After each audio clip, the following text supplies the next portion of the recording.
Dating a narcissist can feel like entering a cult. This isn't a coincidence. Narcissists use similar tactics to control and manipulate their partners. They create a closed system where their needs are paramount. Their partners become devoted followers, sacrificing their own identities and well-being. Like cult leaders, narcissists demand unwavering loyalty and adoration. They isolate their partners from friends and family, creating a world where only the narcissist's opinion matters. Doubts and criticisms are met with anger, punishment, or manipulation. Victims often feel trapped, confused, and deeply unhappy. They may not even realize the extent of the control until they try to break free. The narcissist's charm and charisma mask a dangerous need for power and control. This essay will explore the tactics narcissists use, the impact of this abuse, and the hope for healing. Like escaping a cult, breaking free from a narcissist requires courage, support, and a deep understanding of the dynamics at play. Narcissists are masters of seduction. They lure their targets with a tactic called love bombing. This involves showering the target with excessive attention, flattery, and affection. It feels intoxicating, like a whirlwind romance straight out of a movie. The narcissist mirrors the target's interests, values, and desires. They create an illusion of a perfect match, a soulmate connection. The target feels seen, understood, and deeply loved in a way they've never experienced before. This intense period of idealization serves a purpose. It quickly bonds the target to the narcissist, making them dependent on this overwhelming affection. The target becomes addicted to the narcissist's validation and praise. Love bombing is a calculated manipulation tactic. It's not genuine love. It's a way for the narcissist to gain control and establish dominance in the relationship. Once the narcissist feels secure, the love bombing stops and the devaluation begins. Gaslighting is an insidious form of emotional abuse used by narcissists to maintain power and control. It involves distorting reality and making the victim doubt their own sanity. The term comes from the 1938 play Gaslight, where a husband manipulates his wife into believing she's going insane. Narcissists use gaslighting to undermine their partner's confidence and self-worth. They deny reality, contradict the victim's memories, and trivialize their feelings. They might say things like, "That never happened, you're imagining things," or "You're too sensitive." Over time, the victim starts to question their own perceptions and judgments. They feel confused, anxious, and unsure of themselves. They become increasingly dependent on the narcissist to define their reality.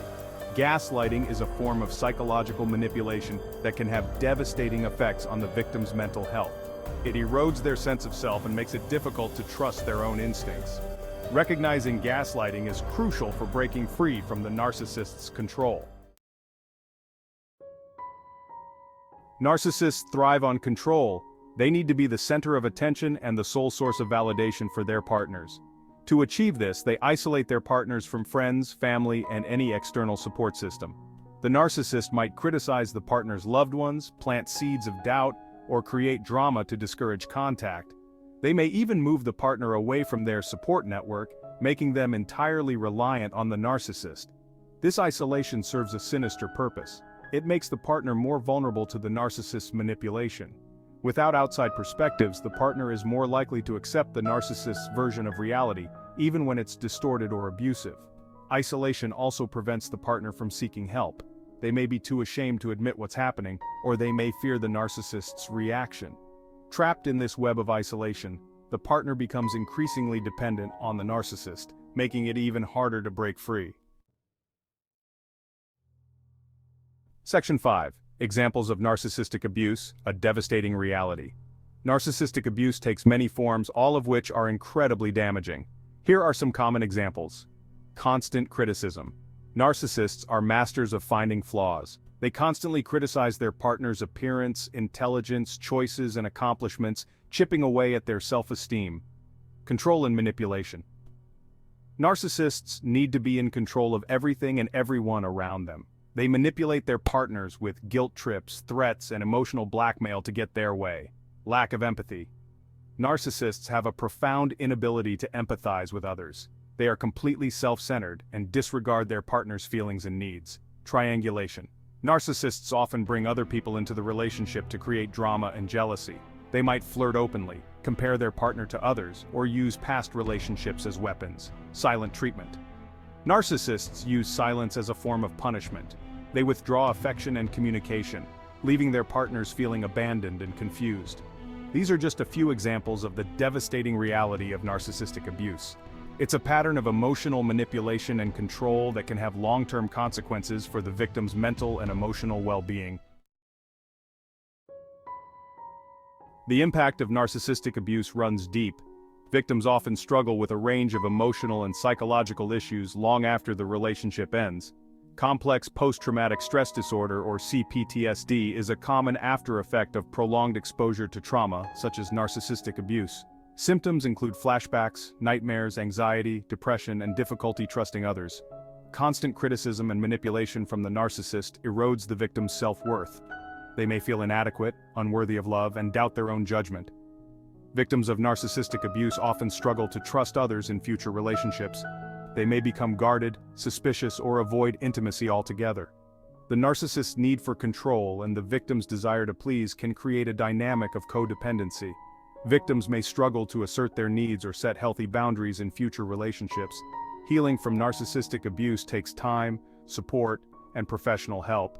It's a journey of rediscovering yourself, rebuilding your self-esteem, and learning to trust your own instincts again. Leaving a narcissist doesn't guarantee freedom from their abuse.